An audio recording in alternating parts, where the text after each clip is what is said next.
Senhor Presidente, Senhor Vice-Primeiro-Ministro, Senhores Secretários de Estado e Senhores Deputados, Senhor Vice-Primeiro-Ministro, nós já todos percebemos que o Governo está a fazer um enorme esforço para iniciar um novo ciclo, mas não é um novo ciclo económico, é um novo ciclo discursivo, para estar à altura do momento eleitoral que se está a viver e, portanto, querer, de certa forma, criar a ilusão e alimentar a fantasia de que o país está numa charneira a partir da qual tudo será diferente. Aliás, a criação dessa fantasia é coerente com o esforço que o Sr. Vice-Primeiro-Ministro tem de fazer para, de certa forma, se descartar da irrevogabilidade das suas decisões, na medida em que agora tem que fingir que não dissimula. E pelas leis pela lei da dupla negação, fingir que não dissimula é precisamente o mesmo que dissimular. E é aquilo que continua a fazer, apesar de ter que nos convencer que as coisas estão diferentes, porque se estivessem iguais, todo o seu trabalho no Governo seria uma espetacular dissimulação. Sr. Vice-Primeiro-Ministro, apesar do recorrente discurso do Governo, apesar da tentativa de mascarar a situação real que o país atravessa, e nós aqui não queremos contestar a validade de nenhum dos indicadores. A questão não se coloca para nós nessa perspectiva. Coloca-se em ponderar esses indicadores em função da realidade concreta e com outros indicadores que são igualmente importantes e que, só percepcionados de uma forma integrada, nos podem dar um verdadeiro retrato da situação que o país atravessa. E a situação que o país atravessa, Sr. Vice-Primeiro-Ministro, julgamos nós, Partido Comunista Português, pode ser caracterizada de forma muito simples. O país está mais pobre, o país está mais endividado, os portugueses ganham menos e trabalham mais horas e há mais portugueses desempregados, há portugueses que são forçados a abandonar o seu país, muitos deles jovens e altamente qualificados. O país está mais dependente, cada vez mais dependente do financiamento externo, precisamente por todas estas questões que acabámos de referir, e está menos democrático porque há menos serviços públicos, porque há menos cultura, porque há menos educação, porque há mais abandono escolar no ensino superior, porque há menos sistema científico e tecnológico, porque há menos emprego. E sem estas dimensões da democracia, o conjunto da democracia fica profundamente afetado. E as avaliações positivas que o Governo se gaba de irem já para 10, Sr. Vice-Primeiro-Ministro, no nosso entendimento, apenas provam aquilo que o PCP vinha dizendo desde o início. É que os objetivos daqueles que se constituem como avaliadores e do próprio Governo que gaba esses avaliadores e os resultados das suas avaliações são radicalmente diferentes dos objetivos dos portugueses e do bem-estar do conjunto nacional. Ou seja, aquilo que dizem que é positivo é a desgraça do nosso povo, é a desgraça dos portugueses, dos trabalhadores, dos jovens e de muitos idosos que são também remetidos e atirados para situações de pobreza cada vez mais grave. Sr. Vice-Primeiro-Ministro, alguns elementos, mesmo em áreas que o Sr. Vice-Primeiro-Ministro aqui tenta fazer crer que são estrelas no nosso desempenho económico. Por exemplo, o setor do turismo, hotelaria, turismo, alojamento, restauração. Um setor que aproveita, como o Sr. próprio Vice-Primeiro-Ministro nos disse, rentabilidades muito entusiasmantes. Pois é, Sr. Vice-Primeiro-Ministro, é espetacular, não havia de ter rentabilidades brilhantes. Então, um setor que apresenta dados positivos, quer de ocupação, quer de proveitos, é o mesmo setor que consegue esses proveitos positivos à custa dos salários e do emprego. Porque esse setor que tem um aumento dos proveitos de cerca, ou que não chega a 10%, mas que anda à volta de 10%, é o mesmo que cortou mais de 6% nos salários dos trabalhadores e que despediu vários trabalhadores. Portanto, aquilo que vem aqui gabar como espetacular, como um item de valorizar nesta política, é precisamente o esbulho aos trabalhadores para aumentar os lucros das grandes empresas, que também as há na hotelaria ou se há, Sr. Vice-Primeiro-Ministro. Portanto, no geral, os portugueses, os trabalhadores no privado, perderam 4,9% nos salários. Só nos salários, porque nos custos associados ao trabalho, nomeadamente nos direitos previstos em contratação coletiva, que também estão a ser alvo de ataque, perderam ainda mais. Portanto, Sr. Secretário de Estado, o único setor onde houve mais custos com o trabalho, e o Sr. Vice-Primeiro-Ministro sabe tão bem quanto eu, foi o setor público. Porquê? E talvez aí esteja o grande motor do consumo interno, que é precisamente aquilo que o INE indica como o eixo fundamental do ligeiro crescimento no último trimestre de 2013, que é o facto dos portugueses que trabalham no setor público terem recebido, não por opção do Governo, não por opção do Governo, é importante que se diga, os seus subsídios de Natal, que o Governo não queria pagar, e os seus subsídios de férias, mas que foi obrigado a pagar. E isso, tendo em conta que em 2012 não tinham recebido, evidentemente representou um aumento nos custos de trabalho no setor público, um aumento do rendimento dos trabalhadores no setor público e mais consumo interno. Portanto, Sr. Vice-Primeiro-Ministro, eu pergunto-lhe já como é que é possível o Governo, que previa no Orçamento de Estado, sem pagar subsídios, que era aquilo que queria, uma recessão de 1%, como é que pode vir aqui dizer que uma recessão de 1,4%, que é aquela que se veio a verificar em 2013, é espetacular, mesmo com subsídios? Portanto, a vossa previsão com o roubo dos subsídios era 1%. Foram obrigados a pagar os subsídios e fica mesmo assim acima daquela que previam e têm o descaramento de vir dizer que isso é um bom indicador da economia. Bem, Sr. Vice-Primeiro-Ministro, de facto, está tudo dito. Os nossos conceitos de avaliação positiva são diametralmente opostos. O Sr. Vice-Primeiro-Ministro acha que as empresas amealharem lucros à custa do trabalho dos outros e do desemprego é espetacular. E nós entendemos que, enquanto os portugueses não conseguirem usar para seu próprio bem a riqueza que produzem e que não possam utilizar no seu país a riqueza que produzem, alguma coisa está mal na nossa economia. Sr. Vice-Primeiro-Ministro, há mais um dado interessante, é que em 2013 agravou-se a assimetria na distribuição de rendimentos. Não só na hotelaria, como já referi, mas em todos os setores da economia. Portanto, há cada vez mais lucros, rendas, lucros e juros e menos rendimentos do trabalho. Apesar de serem os trabalhadores a pagar 75% dos impostos diretos para o funcionamento do Estado e apesar de, e por isso ser uma avaliação positiva, o Estado estar cada vez mais ao serviço daqueles que não pagam impostos. Aliás, até ficámos a saber que não só não pagam, como em muitos casos até recebem grandes benesses, como o Tribunal de Contas veio a denunciar sobre a Conta Geral do Estado de 2012. Sr. Vice-Primeiro-Ministro, a recessão continua, além de tudo aquilo que já coloquei, portanto 1,4%. E é importante que não se branqueiem estes dados, porque eles são tão importantes quanto aqueles que o Governo vem utilizando para justificar as avaliações positivas e a propaganda eleitoralista que vai dinamizando. Portanto, eu pergunto-lhe, Sr. Vice-Primeiro-Ministro, como é que é positivo que os salários caiam 4,9% no privado e seja isso que justifica o aumento do proveito em alguns setores? Pergunto-lhe como é que é possível caracterizar como positiva a recessão, que é 0,4 pontos percentuais acima daquela que o Governo previa quando não queria pagar salários? E pergunto-lhe também sobre aquilo que aqui nos veio dizer, da ideia de que portanto, há o pós-Troika, após maio de 2014, que as coisas serão diferentes, que já se começam a identificar algumas nuances na nossa economia, algumas modificações. O Sr. Vice-Primeiro-Ministro acha que são estruturais. Eu julgo que aquilo que é estrutural é que o Estado está cada vez mais, de facto, ao serviço daqueles que ficam com a riqueza de quem trabalha e cada vez menos ao serviço daqueles que pagam os impostos, mas isso é que é uma alteração estrutural que nós não queríamos. E, Sr. Secretário de Estado, quando fala do cumprimento do programa e da saída, aquilo que temos que perguntar é, e quando fala da recuperação de uma parcela da soberania, que parcela de soberania é que o Governo vai recuperar? O que é que o Governo vai poder fazer que atualmente não pode fazer? Vai continuar ou não dependente dos mercados? Vai continuar ou não a aplicar a receita política que está contida no memorando de entendimento? Porque o memorando de entendimento, o pacto de agressão que assinaram, e agora o CDS e o PSD querem descartar-se da assinatura que lá puseram, mas na altura em que o PS assinou esse pacto, gabaram-se de ter lá ido negociar. E gabaram-se de ter feito um bom memorando. E agora tentam empurrar as culpas todas para o PS, que as tem, mas sejamos claros, na altura gabavam-se dessa negociação. E, Sr. Vice-Primeiro-Ministro, vai resgatar exatamente que soberania? Diga aqui aos portugueses o que é que vai ser possível fazer após maio de 2014, que não era antes. Vai deixar de depender dos mercados? Não. O Governo anuncia sempre, até com algum orgulho, que me é estranho, confesso, que está todo contente porque vai continuar a poder alimentar o monstro da dívida. Vamos poder voltar a depender dos mercados. Espetacular, extraordinário. É como se isso fosse uma coisa... Enfim, Sr. Vice-Primeiro-Ministro, vai deixar de estar sujeito ao visto prévio? e ao amém da Alemanha para as políticas nacionais?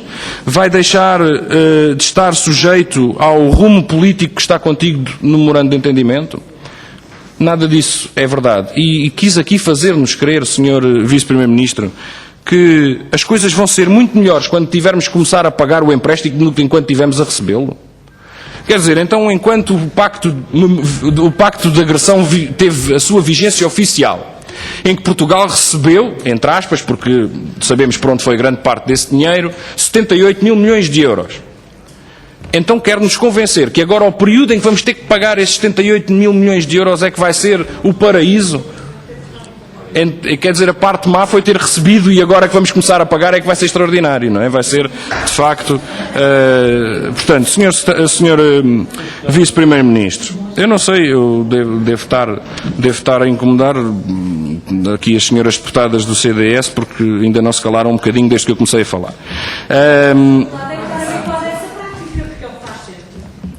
Eu, enquanto esteve a falar, eu estive aqui calado. Senhores deputados e senhores deputadas. Oh, Sra. Deputada, o Sr. Presidente está ali e podia-me ter dito alguma coisa, se entendesse, não foi o caso. Sr. Vice-Primeiro-Ministro, sobre a atratividade e a competitividade, aceito uma sugestão. Bem, sei que conhece as propostas do PCP, mas não há atratividade e competitividade que beneficiem o nosso país que seja conseguida à custa dos baixos salários, do desemprego, do ataque aos serviços públicos, da fragilização da escola pública. Bem pelo contrário, é uma rede viária, uma rede ferroviária, um serviço nacional de saúde, uma escola pública, um serviço público eficaz e acessível, uma qualificação da mão de obra de topo, bons rendimentos, boa distribuição da riqueza, que constituem a competitividade e a atratividade que este país precisa. O resultado da política contrária é o que está à vista, Sr. Vice-Primeiro-Ministro. E, portanto, não há saída do plano do memorando de entendimento com o nome que lhe queira dar, ou mesmo sem nome, que rompa com este memorando e com o seu conteúdo, a não ser que seja, de facto, com outro governo e dando a voz aos portugueses para que possamos escolher outro rumo para o nosso país. Sr. Presidente, Sr. Vice-Primeiro-Ministro, ainda antes de retornar a algumas questões que eu julgo que não terá respondido, eu gostava de, antes de mais, sublinhar uma incongruência no discurso, até do próprio Sr. Vice-Primeiro-Ministro. Uma das... Não poderia agora enumerar todas. O Sr. Vice-Primeiro-Ministro vem aqui dizer-nos que tudo fará para assegurar que Portugal não será confrontado com a contingência de abdicar de parte da sua soberania. Ao Sr. Vice-Primeiro-Ministro. Então, como é que, repetindo precisamente a mesma receita, quer evitar as consequências? Então, o que nos trouxe até aqui foi precisamente a fragilização dos direitos, o recuo no investimento público, os baixos salários, a baixa qualificação dos portugueses. Foram esses elementos, inclusivamente a destruição da produção nacional, que colocaram o país na contingência em que hoje se encontra. E o Sr. Vice-Primeiro-Ministro vem dizer-nos que se insistir nessas políticas, se flexibilizar ainda mais as relações laborais, se baixar ainda mais os salários, se atacar ainda mais a escola pública, se entregar ainda mais recursos públicos aos bancos, à agiotagem e à especulação, que o problema tenderá a não se repetir. É um estranho raciocínio esse que me escapa por completo. Sr. Vice-Primeiro-Ministro, ainda sobre a sua intervenção, há claramente aqui dois países, Sr. Vice-Primeiro-Ministro. Há o país dos milionários, dos grandes grupos económicos, dos titulares de grandes fortunas, que do Estado recebem tudo a troco de quase nada. E depois há o país, que é até maior, deixe-me que lhe diga, mais numeroso, daqueles que do Estado não recebem nada, apesar de pagarem quase tudo o que têm. E que são aqueles que estão a ser confrontados com estas políticas e que estão a empobrecer, apesar de alguns deles até continuarem a trabalhar. É que os portugueses hoje empobrecem a trabalhar. Bem, claro, os desempregados empobrecem ainda mais, mas mesmo os que estão empregados, mesmo os que estão a trabalhar, estão num curso de empobrecimento. Senhor Vice-Primeiro-Ministro, para o primeiro país, que é talvez a sua pátria, então não há dúvidas de que as coisas correm bem. Mais lucros, mais rendimentos, mais rendibilidade nos negócios, enfim, portanto, para esses tudo corre bem. Para os outros, os tais que o Senhor Vice-Primeiro-Ministro acha que são apenas números, porque o que conta é o investimento, mesmo que seja e o lucro, mesmo que seja à custa da vida e do bem-estar das pessoas, para os outros as coisas não vão assim tão bem. E o Sr. Vice-Primeiro-Ministro ignora que há outras formas de financiar a economia e que chega aqui e coloca-nos única e exclusivamente sob a possibilidade de recorrer aos mercados financeiros especulativos, precisamente àqueles a quem o país fez questão de entregar todas as suas riquezas para se poder endividar. Portanto, a banca achou que o negócio da dívida portuguesa, da dívida soberana, já não era tão rentável, então o Estado vai a correr recapitalizar a banca para que ela novamente possa comprar dívida portuguesa. Enfim, é um negócio também ele que diz muito sobre a sua natureza. Sr. Vice-Primeiro-Ministro, na minha opinião, não respondeu ao que sucede após 2014. Quer-nos aqui dizer, e tentou manipular as minhas palavras, como aliás é habitual, é uma das diferenças entre o seu partido e o meu, e entre o PSD também, aliás os partidos do Governo e o meu, é que aos seus partidos, para provar alguma coisa, é sempre preciso usar da manipulação, da dissimulação, da mentira, da manipulação da mensagem e do interlocutor. A nós comunistas basta-nos dizer a verdade, porque ela é tão gritante que é em si mesmo um argumento político. Senhor Vice-Primeiro-Ministro, o que sucede após 2014, maio de 2014, que condições estão associadas ao plano que vier a seguir, seja um seguro ou não? Porque é que um seguro é melhor do que um resgate? É só pelo nome? Explique-nos o conteúdo político, o conteúdo da apólice, quais os pagamentos associados. Porque o Sr. Vice-Primeiro-Ministro até pode saber e até pode ter para si adquirido que, bem, é espetacular, é muito melhor um seguro. Mas isso não o iliba de ter que explicar aos portugueses o que é que lá está, o que é que estará contido nesses compromissos. E mesmo na ausência de um seguro, que compromissos estão assumidos? As políticas que veio a praticar até aqui vão regredir? Vão repor os direitos dos portugueses? Vão devolver os salários, os subsídios? Vão devolver as pensões? Vai haver investimento público? É importante que isso seja dito, porque aquilo que quis dizer, usando de uma retórica que o caracteriza, de uma oratória que o caracteriza, que é por vezes muito habilidosa, é que, tentando fazer crer que o PCP achava que o pacto de agressão era melhor do que o pós-pacto, que é uma coisa brilhante, tendo em conta que o PCP foi o primeiro partido a dizer que Portugal nunca se deveria ter sujeitado a esta situação. Mas aquilo que o PCP estava a dizer é precisamente o inverso, é que este governo está a tentar fazer-nos crer que após o pacto tudo será muito melhor. E, Sr. Vice-Primeiro-Ministro, aquilo que lhe digo não é que o pacto é melhor e que o pós-pacto é pior.